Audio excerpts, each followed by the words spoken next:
heroes, level system, and shield maiden. Let's go. Hello everyone, my name is Shuman, and today we are going to talk about heroes and its level system, its abilities, and we are going to look at one example of that, which is the shield maiden. Heroes is a very interesting mechanic in Clash Mini, and I'm going to share all of that with you guys today.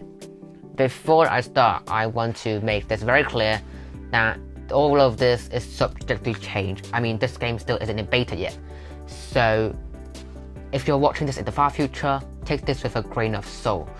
But with that out of the way, please subscribe if you enjoyed the video, and let's get started. So heroes are basically this big troop with beefed up stats, and you can only place one of them per round. So there will be no elixir cost for that, because every single time you can only place one of them. It will be automatically placed on the middle column and the second row from the center at first, but you can move them during pre-match. So it will just be automatically placed there, but you can move them, so don't worry. There are 5 heroes that are confirmed to come along with the beta release. They are the Barbarian King, the Archer Queen, Shield Maiden, the Vampire Countess, and the Monk. For the level system, for level 1, which is the level you get like right after you unlock the hero, you get its base ability, and this base ability will always be a super. A super is basically this ability that you can release after your energy bar is charged fully, and you can charge this energy bar by just attacking. If you want to know more about energies and supers, check out this video where I talked about the mini PEKKA and the Archer. The next 2 milestones that are very important for heroes is level 5 and 10. These are levels in which you can get extra abilities. Again, if you don't know what abilities are, you're not sure about them, check out this video where I explain everything about minis or troops. You can upgrade your heroes by basically collecting a copy of them in the chest. So it will be something like how Clash Royale's level system works. Pretty similar. And the hero levels will not reset by season, whereas mini levels will be reset by season. So this is something very important to keep in mind of. So after you get a hero to max level, theoretically, that is just the max. You couldn't get any better than that. I know all of these seem hard to digest at first, because it's also abstract, also theoretical. So let me give you an example of a hero, namely the Shield Maiden.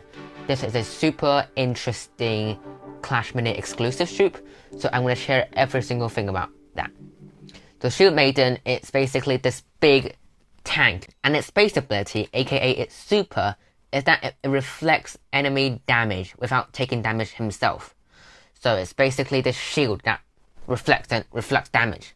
For example, in this clip, you can see the miner is attacking the Shield Maiden, but the Shield Maiden is not taking damage at all. In fact, it is reflecting the damage back to the miner. So this is the Shield Maiden super and its job.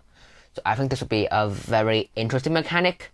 This will be acting like as a tank, which I think has lots of potential.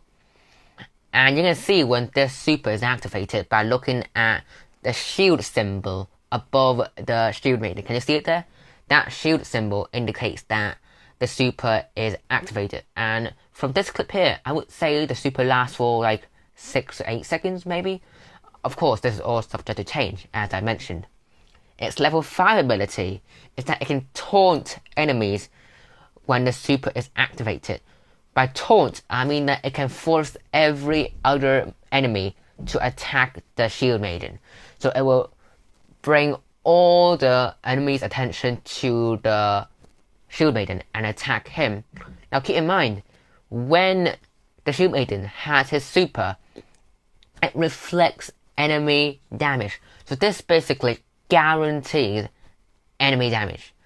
So it will like force every single enemy to attack the Shield Maiden, and the Shield Maiden will just reflect that damage back to them. So this can act very well as like a tank, so this like distract the enemies whilst other troops try to attack them. This can act as a great offense mechanic by itself as well, because you're basically forcing every single enemy to deal damage to themselves. So this ability, I would say, is very interesting and it's very strong in my opinion. You will definitely see its effects in battle. That is what I believe. At level 10, when your Shield Maiden is maxed out, it gets an extra ability to come along with the Taunt ability. And that ability is that it will have increased starting energy after it kills an enemy. This is called a Boast ability.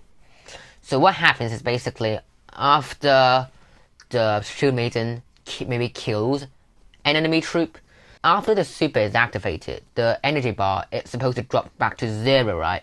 But because of this ability and because the Shield Maiden killed a troop, its energy bar will not be 0. Instead, it will be a small amount instead of 0. So maybe 1 or 2. That is not confirmed yet, but it will definitely not be 0. So the effects of this is basically that it would be easier for the Shield Maiden to charge his super, which is very great because his super is already very, very strong. So this would just be increasing the frequency of the super. So that is it for this video. If you have any questions about Shield Maiden or heroes, please leave them in the comment section below. And since you watched to the end, I assume that you enjoyed the video. So please like and subscribe. And that's it from me. This is Shimmy here, and peace out.